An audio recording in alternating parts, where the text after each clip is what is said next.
Kung alam ng Diyos ang lahat, bakit pa niya tinawag at hinanap sina Adan at Eva? Sa Genesis 3:9, Then the Lord called to Adam and Eve, said to him, Where are you? Magandang araw po. Marahil marami ang nagtatanong, kung alam na ng Diyos ang lahat ng bagay, bakit pa niya tinawag at hinanap sina Adan at Eva? Hindi ba alam ng Diyos kung nasaan sila? Ang sagot ay, oo, alam ng Diyos. Ang Biblia ay malinaw na nagtuturo na ang Diyos ay omniscient o nakakaalam ng lahat.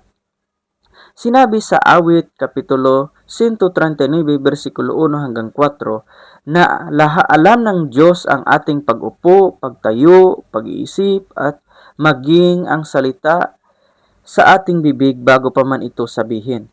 Gayon din sa Hebreo 4:13, walang nilalang na nalilihim sa kanyang paningin. Kaya nang sabihin ng Diyos sa Genesis 3:9, saan ka naroon? Hindi ito tanong dahil kulang siya sa kaalaman. Ito ay isang tanong ng biyaya, pag-ibig at paanyaya sa pagsisisi.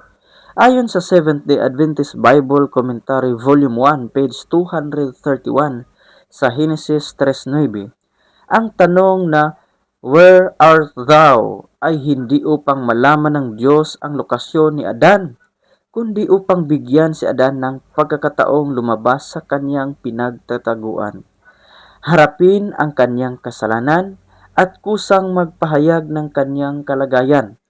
Ito ang unang hakbang ng Diyos sa proseso ng pagtubos.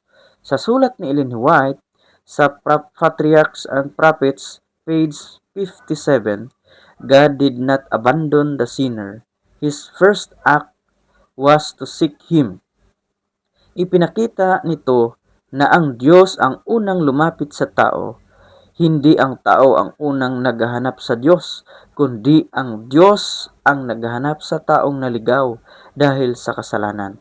Makikita rin ito natin sa misyon ni Jesus sa Lucas 19:10 na sinabi niya, sapagkat ang anak ng tao ay naparito upang hanapin at iligtas ang nawala.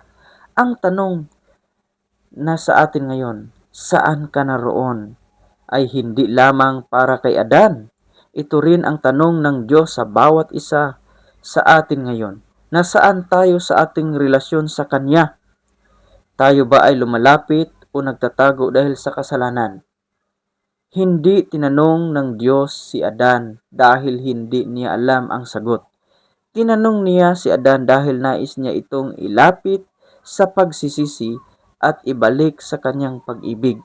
Ang Diyos ay hindi naghahanap ng impormasyon, hinahanap niya ang puso ng tao.